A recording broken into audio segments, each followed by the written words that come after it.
प्रत्येक व्यक्ति को जीवन में कभी न कभी किसी न किसी चीज के लिए संघर्ष करना पड़ता है। सिर्फ मनुष्य ही नहीं बल्कि पशु पक्षी भी खुद को बनाए रखने के लिए अपने जीवन में संघर्ष करते हैं। सही मायने में जीवन एक संघर्ष है जो हमें अक्सर जिंदगी को बेहतर तरीके से जीने और सफलता को पाने के लिए प्रेरित करता है। यह संघर्ष ही होता है जो व्यक्ति को संवारता और निखारता है। इसे आप इस तरह भी समझ सकते हैं कि आज तक जितने भी महान लोग हुए हैं उन्हें उनके संघर्ष के लिए ही याद किया जाता है। जिस संघर्ष की आग में तपकर व्यक्ति अपने सपनों को साकार करता है, आज मैं आपको 2 ऐसी कहानियों के बारे में बताने वाला हूँ जो पूरी तरह से संघर्ष के ऊपर डिपेंड करती है। एक बार एक आदमी अपने बगीचे में टहल रहा था तो उसे एक टहनी पर तितली का कोकून लटकता हुआ दिखाई पड़ा। वह व्यक्ति प्रतिदिन उस कोकून को देखने लगा। एक दिन उसने देखा कि उस कोकून में एक छोटा छेद हो गया है। फिर वो व्यक्ति वहीं पर बैठकर और उसे ध्यान से देखता रहा। उसने देखा कि एक तितली उस खोल से बाहर निकलने का बहुत प्रयास कर रही है, लेकिन काफी देर तक प्रयास करने के बाद वो तितली उस छेद से नहीं निकल पाई। फिर तितली एकदम शांत हो गई और उसने हार मान ली। इसलिए उस व्यक्ति ने निर्णय किया कि वो उस तितली की मदद जरूर करेगा। तो उसने एक छोटी सी लकड़ी को उठाया और कोकून के छेद को इतना बड़ा कर दिया कि वो तितली आसानी से बाहर आ सके। तितली तो आसानी से बाहर निकल आई, लेकिन उसके पूरे शरीर पर सूजन थी और उसके पंख भी सूजे हुए थे।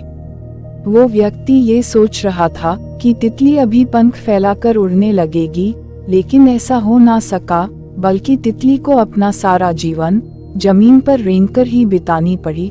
वो आदमी अपनी दया और जल्दबाजी में ये नहीं समझ पाया कि दरअसल कोकून से निकलने की प्रक्रिया प्रकृति ने इतना कठिन इसलिए बनाया है ताकि ऐसा करने से तितली के शरीर में मौजूद तरल पदार्थ उसके पंखों में पहुंच सके और वो छेद से बाहर निकलते ही उड़ सके। वास्तव में हमारे जीवन में संघर्ष ही एक ऐसी चीज होती है जिसकी हमें सच में जरूरत होती है। यदि हम लोग भी बिना संघर्ष के सब कुछ पाने लगे तो हम भी विकलांग हो जाएंगे। बिना परिश्रम और संघर्ष के हम उतना मजबूत नहीं बन सकते हैं जितनी कि हमारी क्षमता होती है।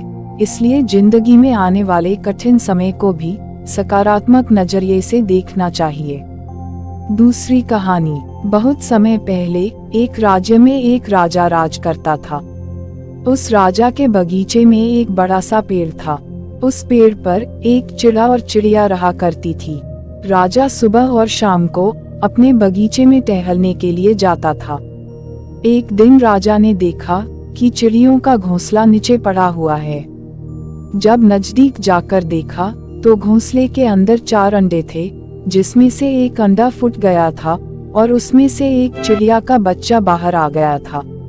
वह बिल्कुल ठीक था। राजा ने सिपाहियों से कहकर घोंसले को वापस पेड़ पर रखवा दिया। कुछ दिनों बाद बाकी अंडों में से भी बच्चे बाहर निकल आए। उन बच्चों की माँ उन्हें दाना और कीड़े मकोड़े लाकर खिलाती थी। कुछ दिनों बाद ही वे बच्चे बड़े हो गए। अब उनका समय उड़ान भरने का था। अगली सुबह चिड़िया के बच्चे अपने पंख फड़फड़ाते हुए उड़ने की कोशिश करने लगे। वे थोड़ी दूर जाते, उड़ते और फिर वापस आ जाते। यह दृश्य राजा देखता रहता था। उनमें से एक चिड़िया शांत बैठी हुई बाकी चिड़ियों को उड़ते देख रही थी। वह स्वयं उड़ने की कोशिश नहीं कर रही थी। उन चिड़ियों की माँ उसके पास जाकर चोंच से धक्का देकर उसे उड़ाने की कोशिश कर रही थी, लेकिन वह उड़ती नहीं, थोड़ा सा खिसक कर वहीं बैठ जाती। अब अगले दिन सभी चिड़िया भोजन की तलाश में उड़ गए, पर यह चिड़िया वहीं बैठी रह गई। राजा ने देखा कि चिड़िया अकेली बैठी हुई है। राजा को बड़ा ही आश्चर्य हुआ कि चिड़िया उड़ क्यों नहीं रही है। ऐसे कब तक इसकी माँ इसे दाना खिलाएगी। राजा ने सिपाहियों से कहा, जाओ पेड़ पर चढ़कर उसे उड़ाओ। एक सिपाही पेड़ पर चढ़कर उसे उड़ाने की कोशिश करने लगा।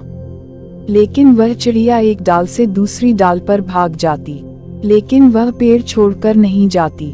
राजा ने सिपाही को नीचे उतरने को कहा और आदेश दिया, जाओ नगर में जाकर सबको सूचित कर दो कि जो इस पक्षी को बिना नुकसान पहुंचाए इस पेड़ से उड़ाएगा उसे पुरस्कार दिया जाएगा। सैनिक ने पूरे नगर में जाकर सबको सूचित कर दिया। अगले दिन बाकी चिड़िया भोजन जुटाने के लिए निकली और वह चिड़िया वहीं बैठी रही।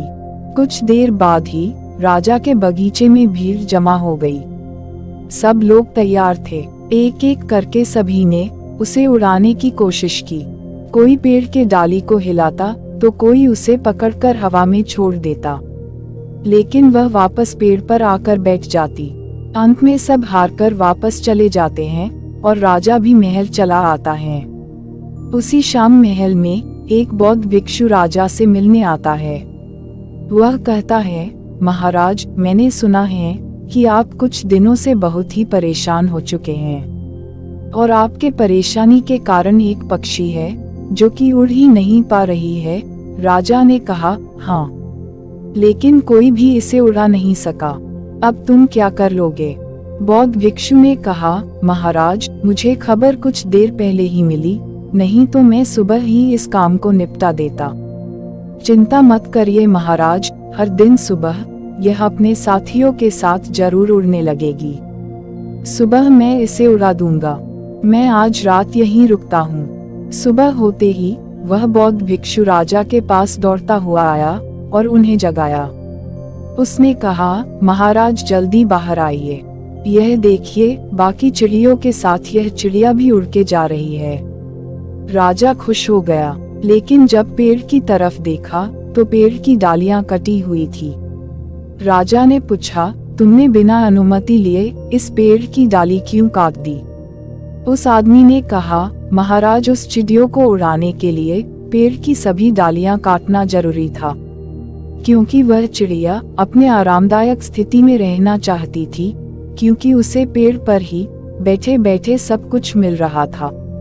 उसकी माँ उसे दाना देती और वह सिर्फ बैठी रहती। जब मैंने पेड़ की डालियां काट दी तब उसके पास उड़ने के सिवाय कोई रास्ता नहीं बचा और वह भी उड़कर उनके साथ चली गई।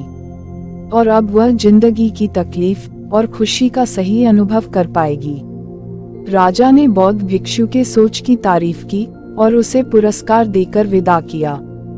जीवन में सफलता का आशीर्वाद सिर्फ उन्हें ही मिलता है जिन्होंने कभी संघर्ष के लिए अपने कदमों को पीछे न किया हो। जो लोग चुनौतियों को देखकर अपना रास्ता बदल लेते हैं वे कभी सफल नहीं हो पाते हैं, क्योंकि जहाँ संघर्ष नहीं है वहाँ शक्ति नहीं, और जहाँ शक्ति नहीं वहाँ प्रगति नहीं होती है। अपने संघर्षों की तुलना कभी भी किसी और से न करें। इसी प्रकार दूसरों की सफलता से निराश न हो, बल्कि अपनी सफलता के लिए अपना रास्ता खुद बनाओ और कभी हार मत मानो। यदि आप जीवन से जुड़े संघर्ष से भागते हैं तो निश्चित तौर पर आप नई मुसीबतों को न्योता देते हैं। व्यक्ति को समय समय पर चुनौतियों और मुसीबतों का सामना करना पड़ता है और यही जीवन का सत्य है।